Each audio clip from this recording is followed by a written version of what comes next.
আমার টুকটুকির কি হয়েছে? আজকে এখানে সুন্দর করে সাজানো হয়েছে কেন?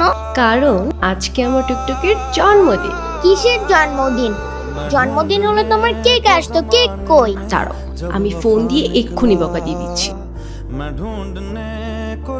কি সমস্যা আপনার? জি কোনো সমস্যা নাই তো ম্যাম, আপনার একটা কেকের অর্ডার ছিল। জি আমি জানি আমার কিসের অর্ডার ছিল। কেকটা আমি সকালবেলা অর্ডার করছি, এখন অলমোস্ট বিকেল। এখানে তো আমার কোনো ফল্ট নাই ম্যাম। এই থামেন তো আপনি, আপনি কোনো কথাই বললেন। টুকটুকি চলো তো আমরা গিয়ে কেকটা কাটি। को जमाने में जब वफा निकला मैं ढूंढने को जमाने में দেন। जब লাগবে না। আচ্ছা সরি, আপনি প্লিজ রাগ করবেন না। আরে না না, আমি আপনার উপর কেন রাগ করতে যাব? আমি কিছুই মনে করিনি, আপনি নির্দ্বিধায় থাকতে পারেন। তাহলে আপনি এভাবে দাঁড়িয়ে আছেন যে? আমি তো বিলটার জন্য দাঁড়িয়েছিলাম। সরি, আমি একদম ভুলে গেছি। এই যে আপনার পেমেন্ট।